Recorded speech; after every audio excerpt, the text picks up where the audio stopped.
Hello friend, welcome. आप लोगों का हार्दिक स्वागत। अनअकैडमी के प्लेटफॉर्म पर आप सब लोगों का स्वागत है, वेलकम है। I am Ajit Jha, faculty of history from Delhi. आप लोगों को मैं अब अनअकैडमी प्लेटफॉर्म से गाइडलाइन प्रोवाइड करूंगा। इसका आनंद लें और सफलता प्राप्त करें। और यूपीएससी सिविल सर्विसेज तैयारी करने के लिए मैं जो स्टार्ट करने जा रहा हूँ यहाँ पर, बेसिक टू एडवांस की ओर, यानी बिगनर टू मास्टर्स, कैसे आप सफलता प्राप्त करेंगे उसको पढ़ाऊंगा। नेक्स्ट, आपके मन में बहुत सारे क्वेश्चंस होंगे कि सर आपने अनअकैडमी क्यों ज्वाइन किया। तो किसी के साथ काम करने के पीछे दो फैक्टर्स काम करता है, ये मेरा अपना व्यू है। First, quality. Second, nation building में उसका इंपॉर्टेंट रोल होना। ये दोनों काम अनअकैडमी ने एक क्रांति के रूप में करके दिखा दिया है। क्योंकि जब हम क्वालिटी की बात करते हैं तो यहाँ पर इंडिया के टॉप मोस्ट एजुकेटर्स एक साथ एक प्लेटफॉर्म पर आपको गाइडलाइन प्रोवाइड करते हैं, जिनका अपने अपने फील्ड में काफी एक्सपीरियंस है, काफी अचीवमेंट्स है। क्वालिटी हो गया। और नेशन बिल्डिंग में इसका इंपॉर्टेंट रोल है। वो आप कैसे कहोगे? क्योंकि अनअकैडमी अपने डिजिटल के माध्यम से गांव गांव में रहने वाले स्टूडेंट को ये फैसिलिटीज दे रहा है, और गांव में रहने वाले स्टूडेंट भी आईएएस बन करके राष्ट्र के निर्माण में, नेशन बिल्डिंग में अपना रोल दे रहे हैं। मैंने क्या कहा कि बहुत बड़े क्रांति के रूप में बहुत बड़े काम अनअकैडमी के टीम के द्वारा हो रहा है। और यही कारण कि मैं यहाँ पर हूँ, और आप लोग भी ज्वाइन करें और क्रैक यूपीएससी सीएससी यानी सिविल सर्विस एग्जामिनेशन को क्रैक करें। क्योंकि अनअकैडमी जो है इंडिया का लार्जेस्ट लर्निंग प्लेटफॉर्म है। ये अंडरस्टूड है, सभी लोग जानते हैं, वेल नोन है जी, कौन नहीं जानता है। तो जब हम लार्जेस्ट प्लेटफॉर्म पर जाते हैं तो डेफिनेटली हमें उसी के अकॉर्डिंग सारे फैसिलिटी भी अवेलेबल होता है। हमेशा कहा गया कि हमें काम बड़े लेवल पर करना चाहिए और बड़े बड़े प्लेटफॉर्म पर करना चाहिए, क्योंकि वहां पर बहुत सारे हमें एडवांटेज मिलता है। तो सफलता के लिए कंपलसरी है। आगे चलो, आपके मन में क्वेश्चन होगा, हमें मिलेगा क्या? What will get? क्या प्राप्त करोगे? अब कंपेयर कर लेना ऑफलाइन क्लासेस से। डेली लाइव क्लासेस हो गए, वहां मिलते हैं, लेकिन यहाँ पर ऑनलाइन में फैसिलिटीज ये है, chat with the educators, engage in discussion, ask your doubt. अब ये फील करोगे या ऑनलाइन नहीं, ऑफलाइन फेस टू फेस हम लोग बैठ करके पढ़ रहे हैं। Live test quizzes. अब इसमें है क्या, देखो मैंने क्या कहा, key points for success. Key points क्या है इसका? टेस्ट योर सेल्फ, अपने आप का मूल्यांकन करो। टेस्ट योर सेल्फ के लिए, मूल्यांकन के लिए आपको रेगुलर मॉक टेस्ट देना होगा। तब अपने बारे में आप एनालाइज कर पाओगे, इंप्रूवमेंट कर पाओगे और सफलता प्राप्त कर पाओगे। जो फैसिलिटीज अनअकैडमी के द्वारा अवेलेबल करवाया जा रहा है। उसके बाद देखो, स्ट्रक्चर कोर्सेज तैयार क्यों है, जो आपको एग्जामिनेशन प्रिपरेशन करने में काफी हेल्प करेगा। एंड यदि आप सब्सक्रिप्शन प्राप्त करते हो, एक बार सब्सक्रिप्शन लेने के बाद आप अनलिमिटेड एक्सेस करेंगे, लाइव क्लासेस, रिकॉर्डेड कोर्सेज का लाभ आपको प्राप्त होगा। ओके दोस्त, इसलिए हम कहते हैं देरी मत करें, hurry up, download Unacademy learning app, download करें, फैसिलिटीज लें, घर बैठे ही आप आईएएस बने, घर बैठे ही आईएएस बने। फिजिकली कहीं मूवमेंट करने की जरूरत नहीं है। आपको सारा स्टडी मटेरियल, सब कुछ गाइडलाइन, सारा कुछ यहाँ अवेलेबल हो रहा है। डाउनलोड करें अनअकैडमी लर्निंग ऐप और ज्वाइन करें। कुछ मैं अपने बारे में बता दूं, about my self, I am Ajit Jha, post graduate history, MPhil history, और मुझे यूपीएससी और पीसीएस एग्जाम्स में इंटरव्यू देने का मौका मिला है और इंडिया के बहुत सारे कॉलेज में जाकर के एज गेस्ट लेक्चरर के रूप में मैं लेक्चर भी दे चुका हूं और एक लॉन्ग टाइम 12 ईयर से सिविल सर्विसेज की तैयारी करने वाले स्टूडेंट्स को गाइडलाइन भी दे रहा हूं। सारा एक्सपीरियंस मैं आपके साथ शेयर करूंगा। मैं हिस्ट्री पढ़ाता हूं जीएस और ऑप्शनल दोनों रूप में। इसके अलावा भी इंडियन पॉलिटी एंड गवर्नेंस भी मैं टीच करता हूं, बट यहाँ पर ओनली हिस्ट्री के बारे में डिस्कशन करूंगा मैं आगे। केवल मैं नहीं, हमारे साथ इंडिया के टॉप मोस्ट एजुकेटर्स आपके साथ रहेंगे जो आपको गाइडलाइन प्रोवाइड करेंगे। जैसे रोमन सैनी सर रहेंगे, कुणाल पटेल सर रहेंगे, प्रकाश कुमार सर रहते, गुर्जर सर रहेंगे, मुदित गुप्ता सर हैं। टॉप मोस्ट 100 एजुकेटर्स आपको गाइडलाइन प्रोवाइड करेंगे। इतनी सारी फैसिलिटीज है, हम क्यों नहीं अनअकैडमी ज्वाइन करें। मैं सभी स्टूडेंट को एडवाइस करता हूं वो जल्द से जल्द अनअकैडमी ज्वाइन करें और इतने जो टॉप मोस्ट एजुकेटर्स एक साथ एक मंच पर हैं, एक प्लेटफॉर्म पर हैं, उनका वो बेनिफिट लें। जो ऑफलाइन क्लासेस में किसी भी कोचिंग में इतने एक्सपर्ट एक साथ अवेलेबल नहीं होता है। ये मेरा 12 इयर्स का एक्सपीरियंस मैं बता रहा हूं। अब आगे चले, कॉम्प्रिहेंसिव सिलेबस के बारे में जाने। सिलेबस क्या क्या है? Polity, history, Indian economy, geography, science and tech, ecological system, ये तो है ही। मैंने क्या कहा था, कोई भी हम बिल्डिंग खड़ा करते हैं तो उसके नीचे में प्लिंथ को मजबूत करना कंपलसरी होता है। जब तक आपका प्लिंथ स्ट्रांग नहीं होगा, मजबूत नहीं होगा, उसके ऊपर बिल्डिंग आप नहीं खड़ा कर सकते। खड़ा करोगे तो क्या होगा? गिरेगा, डेमोलिश्ड होगा। लेकिन अनअकैडमी टीम के द्वारा एनसीईआरटी समरी क्लासेस भी तैयार किया गया। जब आप एनसीईआरटी पढ़ती हो तो आपका बेसिक जो है वह मजबूत होता है, उसके बाद आप एडवांस की ओर बढ़ते हो। इससे बाद कंसेप्ट क्लियर हुआ, राइटिंग स्किल बेटर होगा, समझने की शक्ति बढ़ेगी। यदि आप बेसिक तैयार नहीं करते हैं, यदि आप बुक्स पढ़ते हैं तो फिर सारा बोनस होगा, आप नहीं कुछ समझ पाओगे। अब सफलता के लिए कुछ की पॉइंट्स। इसका डिजाइन अनअकैडमी के द्वारा किया गया है। आप देखोगे, आप लोग भी जानते होंगे की पॉइंट्स इसके लिए क्या है। फर्स्ट, राइटिंग स्किल का बेटर होना। मेरा टारगेट सिर्फ प्री पास करना नहीं, फाइनल सिलेक्शन होना है। फाइनल सिलेक्शन के लिए मेंस में अच्छे स्कोर करना कंपलसरी होता है। आंसर राइटिंग कोर्सेस, जिसका डिजाइन अनअकैडमी के द्वारा किया गया है। इससे क्या होगा? राइटिंग स्किल बेटर होगा। आप लिखोगे या आपके एक्सपर्ट जो हैं, एजुकेटर्स जो हैं, आपको गाइडलाइन करेंगे तो आप कैसे लिखें, कंटेंट कैसा होना चाहिए। इससे मेंस में सफलता में काफी आसानी होगा और अच्छे मार्क्स प्राप्त करोगे। और सेकेंड मोस्ट इंपॉर्टेंट की पॉइंट्स फॉर सक्सेस, प्लानिंग का होना, स्ट्रेटेजी का होना। क्योंकि सफलता प्राप्त करने के लिए दोस्त प्लानिंग करना, एक स्ट्रेटेजी बनाना काफी अनिवार्य है। ये तो जानते हो, हम किसी लक्ष्य को, टारगेट को हिट करते हैं, पूरा प्लानिंग तैयार करेंगे। आपने सुना होगा रिवोल्ट ऑफ 1857 के बारे में। हमारे पास एक से एक ग्रेट वॉरियर थे, पर सफलता नहीं मिला। क्यों? Due to lacking of planning, lacking of strategy. यही बात यहां पर भी है। आईएएस क्रैक करने के लिए, सिविल सर्विसेज एग्जामिनेशन क्रैक करने के लिए हमारे पास एक स्ट्रेटेजी होना चाहिए, साथ साथ प्रैक्टिस भी होना चाहिए। प्रैक्टिस से ही परफेक्शन होता है, परफेक्शन से ही कॉन्फिडेंस होता है, और कॉन्फिडेंस से रिजल्ट होता है जो हमें चाहिए।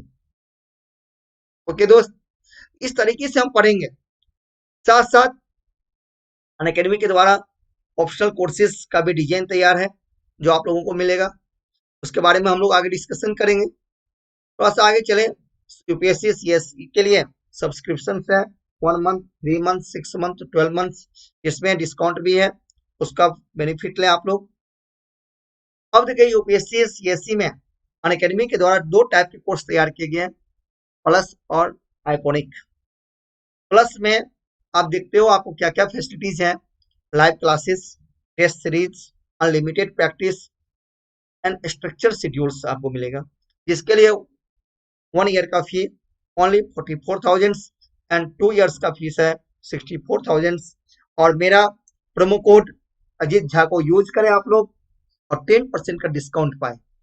कंपेयर करो, 1 ईयर के लिए भी आप जाते हो किसी बड़े सिटी में 2 से 3 लाख रुपए खर्च हो जाते हैं, सफलता नहीं मिलती है।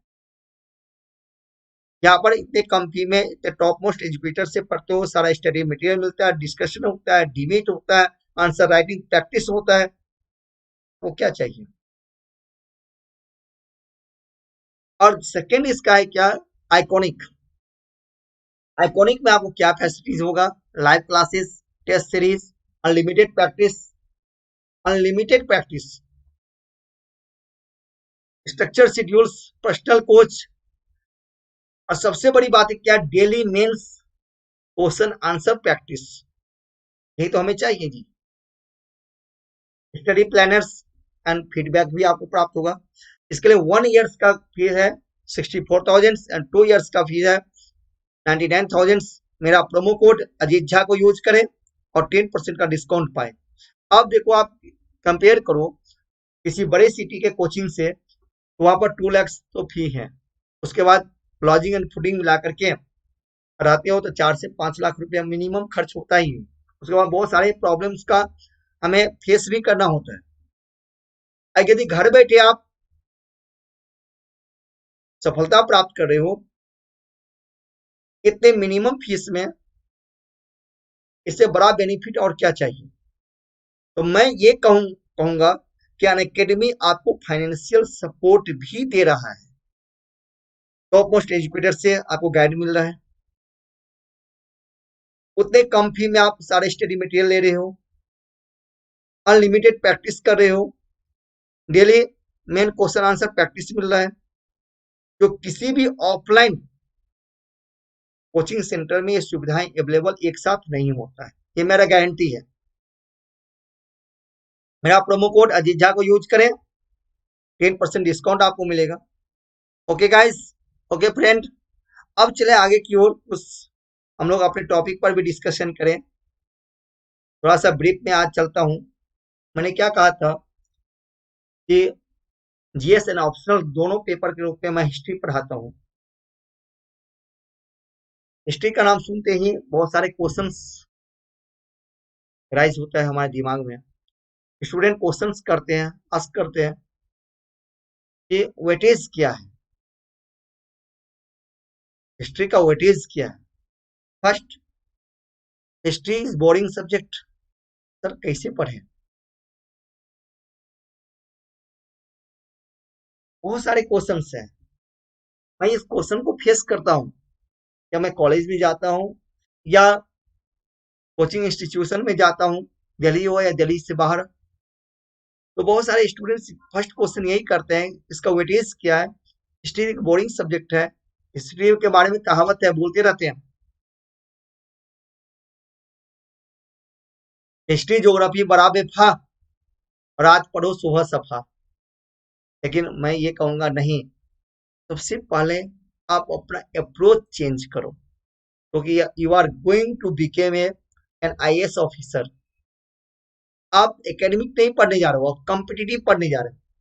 तो फर्स्ट तो अप्रोच चेंज करने की बात होती है, व्यूज चेंज करने की बात होती है। तो जरूरत क्या है कि हमारा अप्रोच क्या होना चाहिए, बिल्कुल साइंटिफिक अप्रोच, टेक्निकल अप्रोच। देखोगे इससे क्या होगा, आपका राइटिंग स्किल बेटर होगा और कंसेप्ट भी क्लियर होता है। पुरानी बातों को छोड़ दे, ट्रेडिशनल बातों को छोड़ दे। टाइम चेंज हो चुका है, यूपीएससी अपना पैटर्न चेंज कर चुका है, 11 में भी और 2013 में भी अपना पैटर्न डिजाइन नया डिजाइन तैयार किया है, सब कुछ चेंज कर चुका है। उसके अकॉर्डिंग हमें पढ़ने की जरूरत होती है। History is not only arts, history is a science. इतिहास विज्ञान है और हिस्ट्री से ही अदर सब्जेक्ट का ओरिजिन भी हुआ है। हिस्ट्री हम पढ़ते हैं, जैसे कि वेटेज की हम बात किया, prelims, mains and interview. Prelims 15-20 questions, main history of modern India, art and culture and world history. World history को जब तक बेटर नहीं करोगे तब तक इंटरनेशनल रिलेशन नहीं समझ पाओगे दोस्त। इंटरनेशनल आईआर को बेटर करने के लिए वर्ल्ड हिस्ट्री का होना कंपलसरी है, ठीक है। तो इस तरह से आप अप्रोच तैयार करें, ठीक है। मैंने क्या कहा, हमें स्मार्ट वर्क की जरूरत है, हार्ड वर्क की जरूरत नहीं है। स्मार्ट वर्किंग, टाइम चेंज हो चुका है, टाइम चेंज हो चुका है तो स्मार्ट वर्किंग की जरूरत है। टाइम का डिमांड है यह, उसके अकॉर्डिंग आप पढ़ें, सारा कंसेप्ट क्लियर होगा। इंटरेस्टिंग सब्जेक्ट है, जब आप आर्ट एंड कल्चर पढ़ोगे काफी अच्छा लगेगा, अपने बारे में जानोगे, अपने इंडिया के बारे में जानोगे, ठीक है। तो आज जो हम थोड़ा ब्रीफ डिस्कशन करने जा रहे हैं, going to start a brief discussion history of modern India.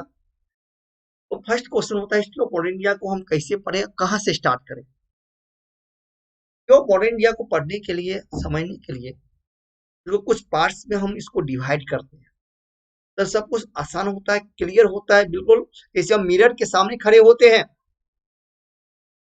तो अपना फेस बिल्कुल क्लियर दिखाई देता है, उसी तरह आप टॉपिक का डिजाइन वैसे तैयार करो तो सब कुछ क्लियर हो, घबराए नहीं।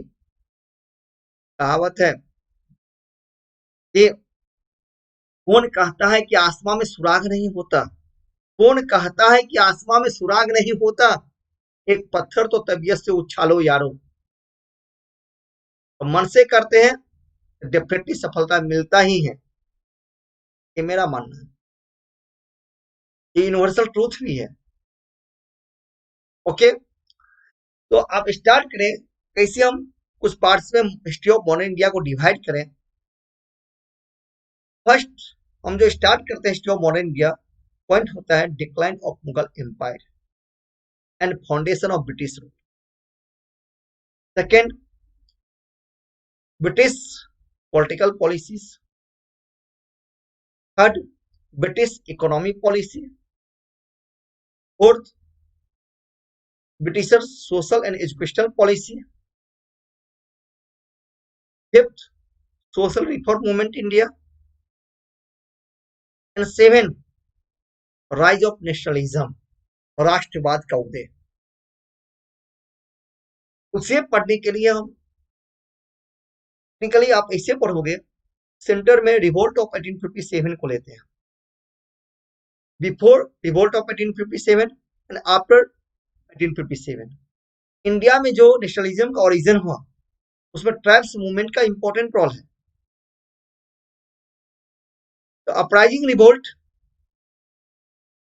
ऑफ 1857, द ट्राइब्स मूवमेंट जो north India, east India, south India अनेक पार्ट्स में हुआ, यहाँ रिवोल्ट ऑफ 1857 और अपराइजिंग रिवोल्ट आफ्टर 1857 आप देखते हो, पीजेंट मूवमेंट को देखते हो।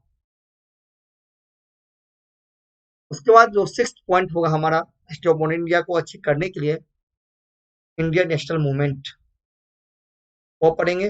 और आफ्टर इंडिपेंडेंस यानी पोस्ट इंडिपेंडेंस भी पढ़ने की जरूरत होता है, मेंस में उस टाइप से क्वेश्चंस आ चुके हैं। ओके, तो चले स्टार्ट करें। Today going to start decline of Mughal empire.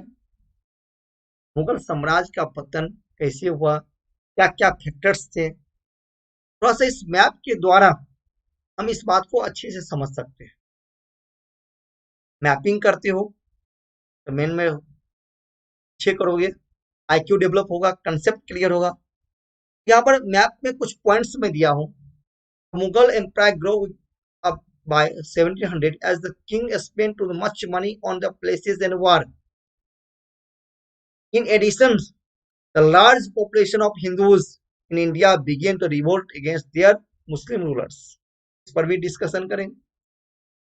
Great Britain took advantage of his weakness, conquered India and removed the last Mughal emperor from power in 1858.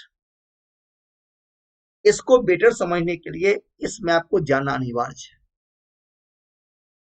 इसमें इस मैप के थ्रू मैं आपको क्लियर करना चाहता हूं कि देखिए इंडिया 1707 में कैसे था, यानी औरंगजेब तक कैसे था, और आफ्टर औरंगजेब मुगल एम्पायर कैसा हुआ। Babur was founder of Mughal empire in 1526 में, उन्होंने मुगल एम्पायर एस्टैब्लिश किया। औरंगजेब तक, टिल औरंगजेब तक उन्होंने ह्यूज मुगल एम्पायर एस्टैब्लिश किया भारत में। इस मैप में आप सब कुछ देख रहे हो, मुगल एम्पायर कितना बड़ा मुगल एम्पायर एस्टैब्लिश हुआ था। But after Aurangzeb Mughal empire सिमट कर छोटा सा रह गया। इस मैप में आप देखो, आप दोनों को कंपेयर कर दो मैप को। देखो मराठा किंगडम, यहां देखिए मराठा किंगडम, यहां देखो मुगल एम्पायर, यहां देखो मुगल एम्पायर। उसके बाद यहां देखिए आप येलो कलर में आप देखते हैं कि अदर इंडियन स्टेट्स बहुत छोटे छोटे जगह थे, और इधर आप देखो इंडिया 70-60 आते आते क्या कंडीशन हुआ, यानी कि छोटे छोटे स्टेट्स का ओरिजिन हुआ जो मुगल से एम्पायर से अलग होते हुए चले गए। चलिए इस पर हम थोड़ा डिस्कशन करें इस पॉइंट ऑफ व्यू से। देखो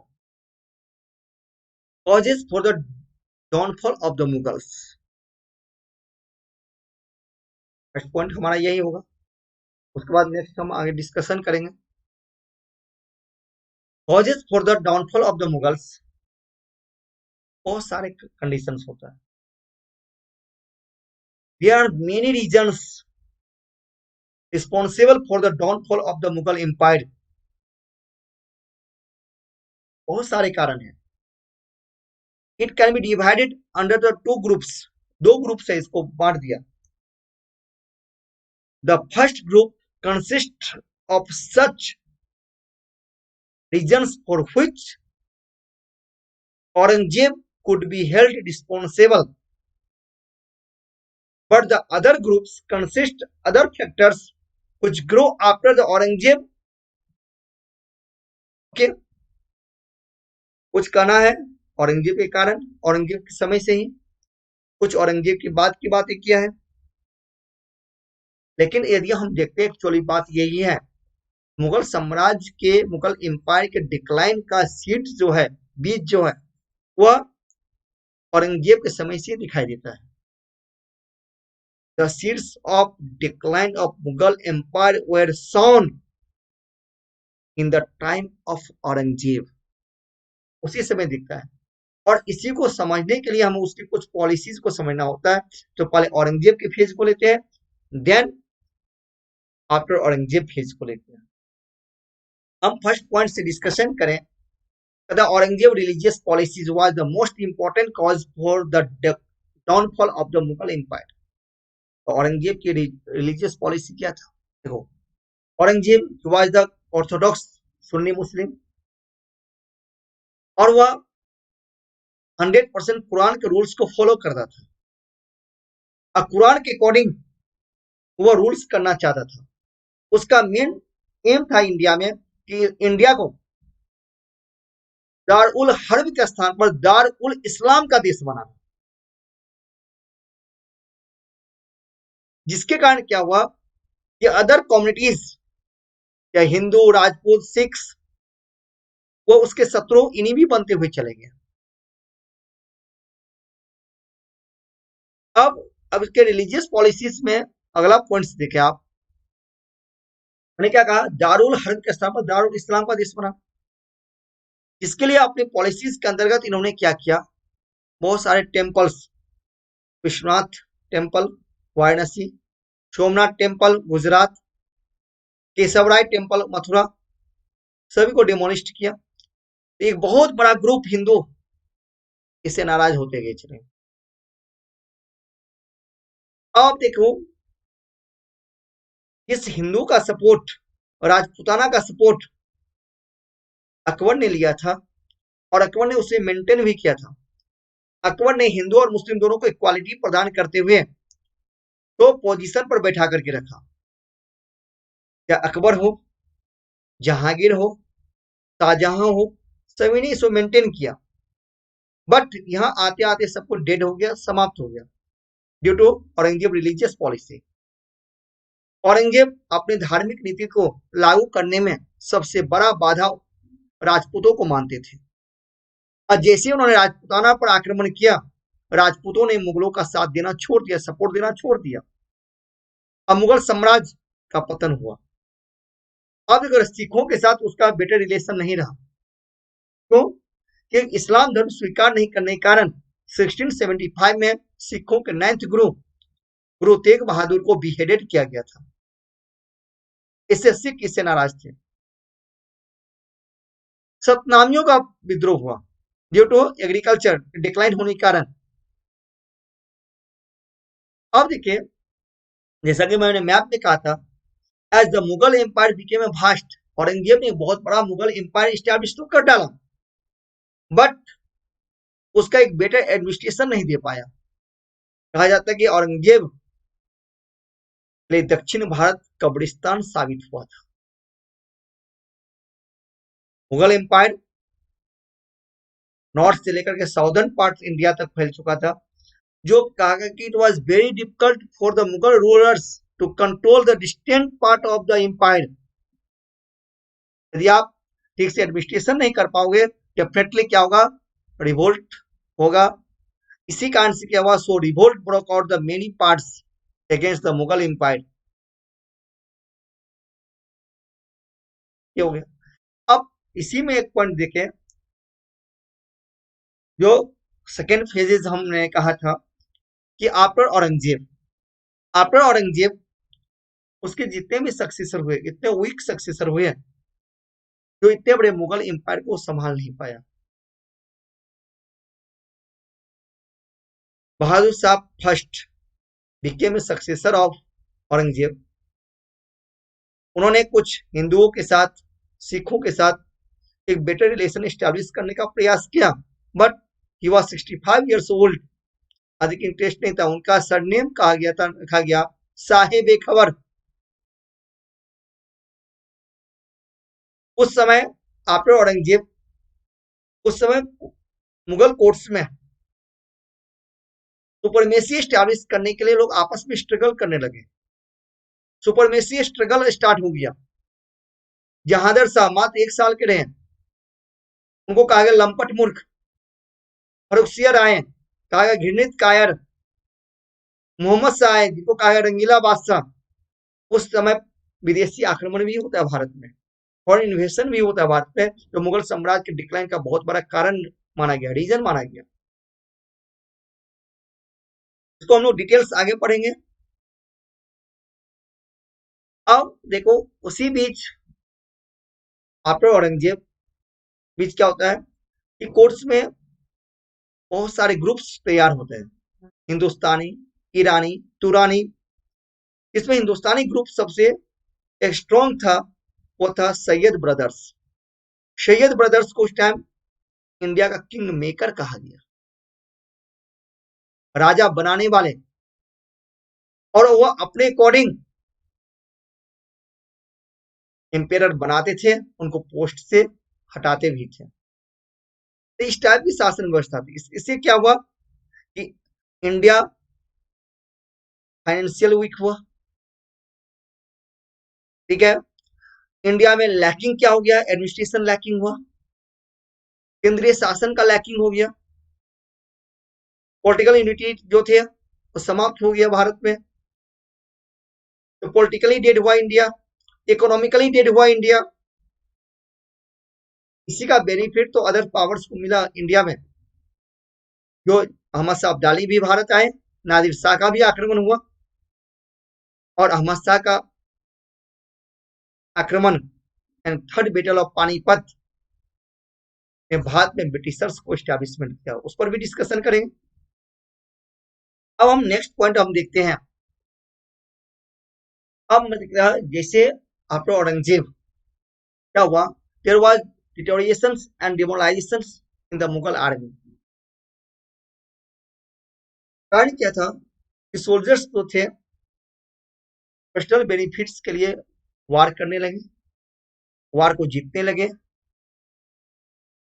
इसका क्या हुआ, मुगल आर्मी का मॉरल वैल्यूज जो था, मोरालिटीज जो था, डिक्लाइन हो गया। किसी भी एम्पायर, यदि आप आज के इंडिया से कंपेयर करो, आज यदि इंडिया का सैनिकों का, हमारे जो सैनिक प्रशासन है, यदि उनका मोरल वैल्यूज डिक्लाइन हो जाए, इंडिया तो फिर से 1 मिनट में गुलाम हो सकता है।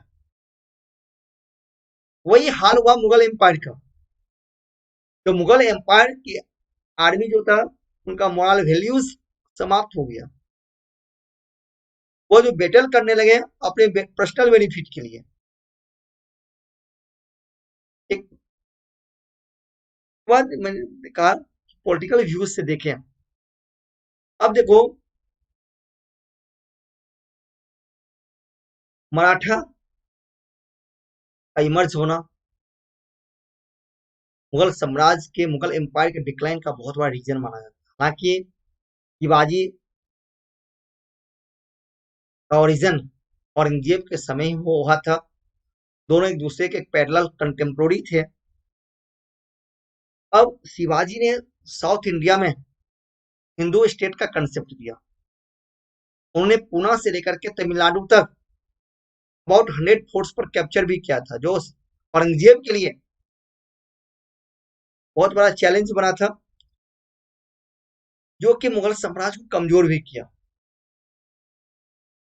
आफ्टर औरंगजेब उसके जितने भी सक्सेसर हुए, वह इन मराठास को कंट्रोल नहीं कर पाए। इसके कारण क्या होता है कि मराठा एक पावरफुल स्टेट्स के रूप में सामने होता है, मुगल साम्राज्य का डिक्लाइन का बहुत बड़ा रीजन होता है। पर भी आगे डिस्कशन होगा।